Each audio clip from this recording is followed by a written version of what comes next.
Metatrama Vampiro La Mascarada 20 aniversario. Anarquistas. El Estado Libre Anarquista, fundado en 1944, demostró ser especialmente resistente, sobreviviendo a un ataque directo del Sabbat en 1965 y a un enorme conflicto interno en 1992. Pero terminó siendo desmantelado en 1998 por un enemigo extraordinario e imprevisto, los catallanos. Vampiros extraños y poderosos de Oriente llegaron a California, decidiendo que el territorio era adecuado para una invasión. Tras varias batallas dispersas, los líderes catallanos concluyeron que no era factible económicamente apoderarse del Estado Libre por la fuerza y que un tratado a gran escala no sería honrado por los fragmentados anarquistas. Ofrecieron términos de paz e igualdad a los anarquistas de San Francisco y los anarquistas aceptaron.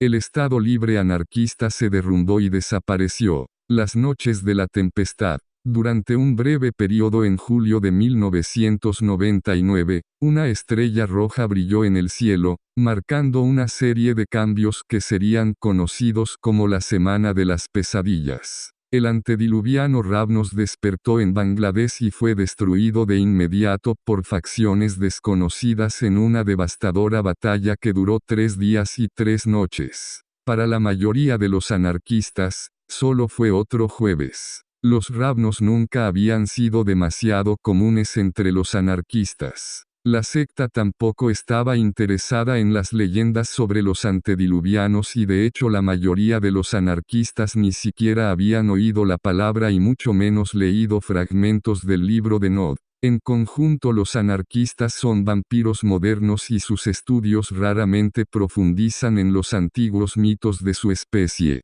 Sin embargo, los anarquistas más recientes percibieron los cambios que agitaron la sociedad vampírica después de la aparición de la estrella, el miedo y la cerrazón de la camarilla, y el fanatismo y los excesos del Sabbat. Los anarquistas fueron los primeros en reconocer la amenaza de los cazadores mortales, pinchando líneas de comunicación para espiar a las organizaciones del gobierno y a los agentes libres que se habían alarmado de las constantes rupturas de la mascarada. Primero atacaron objetivos pequeños, refugios, capillas o manadas nómadas. Después, con la información recogida y una amplia variedad de armas y estrategias, los cazadores atacaron Savannah en enero de 2001. Los anarquistas de la ciudad se retiraron rápidamente, dejando que los vampiros de la camarilla y del Sabbat fueran destruidos. Los cazadores erradicaron a todos los vampiros que quedaban en la ciudad.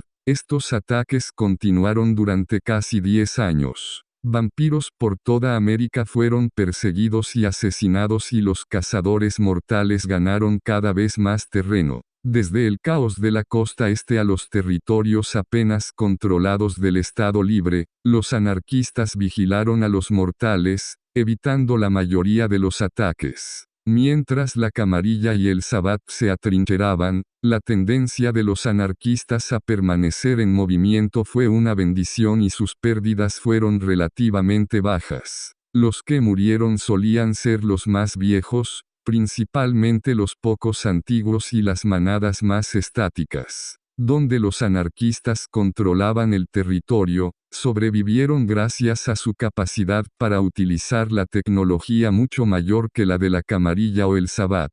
Los medios de comunicación, la mensajería rápida y la información electrónica les proporcionó una ventaja contra los cazadores que erróneamente creían que todos los vampiros eran criaturas arcaicas. Las noches modernas. Aunque el Estado Libre de California ya no existe, los anarquistas se han extendido por Norteamérica y han regresado al viejo mundo a Europa, África y Oriente Medio, extendiendo el mensaje de la libertad a los vampiros de todo el mundo. Las noches de la tempestad causaron mucho más daño a los dominios del Sabbat y la camarilla que a los anarquistas. Principalmente porque los territorios anarquistas son pocos y los vampiros modernos utilizan mucho más la tecnología y las medidas de seguridad actuales. Durante los ataques de los cazadores, los anarquistas fueron capaces de vigilar los movimientos de los mortales, pirateando sus comunicaciones y consiguiendo suficiente información para evitar su vigilancia y ataques. En muchos sentidos, los anarquistas fueron astutos y oportunistas, raramente compartieron su información con otros grupos, permitiendo que la amenaza mortal se abalanzara sobre los dominios del Sabbat y acosara las cortes de la camarilla.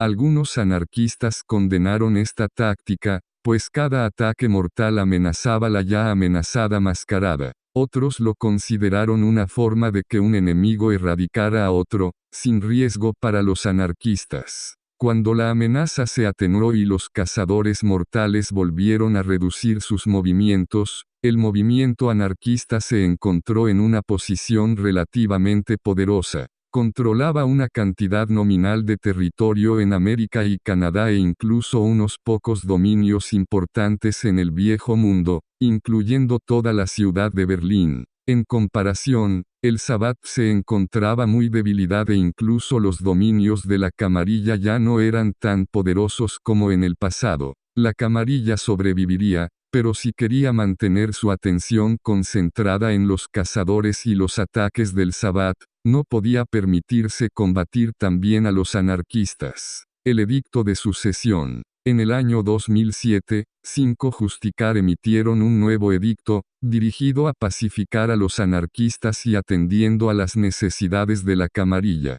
Este pronunciamiento fue llamado el Edicto de Sucesión. El Edicto de Sucesión asegura que los miembros de la camarilla tratarán los territorios anarquistas como si fueran dominios de la camarilla. Esto significa que los vástagos deben respetar las leyes que los anarquistas locales han creado, y deben respetar al líder del territorio como una autoridad legal de la camarilla. A lo largo de la historia, especialmente durante la conquista del oeste en América, los antiguos avariciosos solían conquistar los dominios anarquistas. Antes del Edicto de Sucesión, cualquier ciudadano de la camarilla podía declararse príncipe sobre un territorio anarquista, pues los Justicar no reconocían las posiciones de autoridad de los anarquistas. Si los anarquistas tomaban represalias o recuperaban sus territorios, el príncipe podía invocar la sexta tradición para declarar una casa de sangre contra los anarquistas por rebelarse contra su autoridad y utilizar la violencia contra ellos. Mientras la camarilla tuviera aliados, favores y poder personal para ejecutar su voluntad,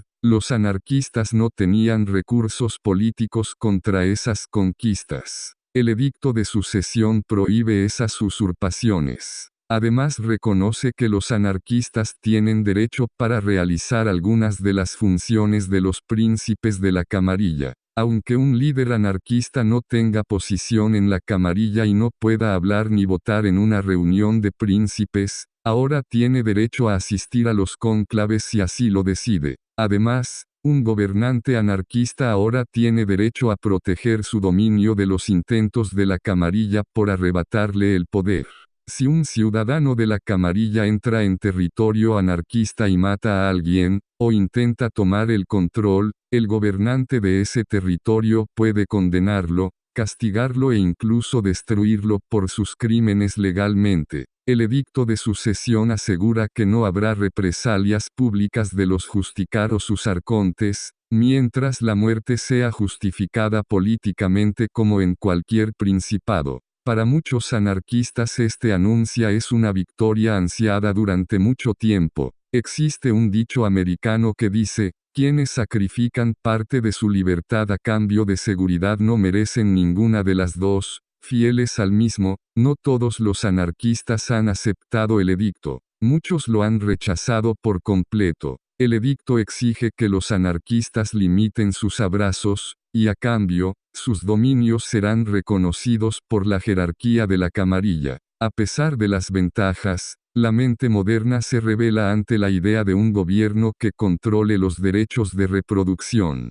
Los anarquistas más astutos se dan cuenta de que el abrazo puede realizarse en cualquier parte, y que la limitación del edicto no puede aplicarse en la práctica cuando simplemente puedes realizar el abrazo fuera de los límites de la ciudad. ¿Qué problema hay en aceptar el edicto si proporciona algo de protección? Sin embargo, los anarquistas no ignoran los peligros provocados por un exceso descuidado de población. Los caitifs representan una realidad, muchos antiguos buscan su muerte, y aunque no importen las leyendas supersticiosas de los tiempos finales, los vampiros de sangre débil son un engorro y un riesgo para la mascarada. Además, la última línea del edicto establece que, sus gracias apoyarán el regreso de esos dominios a un mandato más responsable, algo que los individuos más hábiles en la política consideran que oculta una amenaza velada. Los dominios anarquistas son lugares divididos, normalmente caóticos. Y no existen dos iguales. Algunos establecen un gobierno tribal, otros parecen mafias o bandas, mientras otros no instituyen ningún tipo de jerarquía, y la anarquía es la ley. La mayoría de los dominios anarquistas utilizan alguna forma de voto y crean consejos para organizar sus dominios. Hasta el momento esta actitud ha funcionado, mientras los cazadores mortales presionaban a las cortes de la camarilla. Ahora que la camarilla ya no teme a los cazadores, el edicto puede ser revocado con tanta facilidad como fue anunciado y el movimiento anarquista volverá a estar asediado. Por ahora los anarquistas aprovechan la situación como pueden y demuestran que sus ideales pueden sobrevivir a un trago de la igualdad que tan a menudo exigen.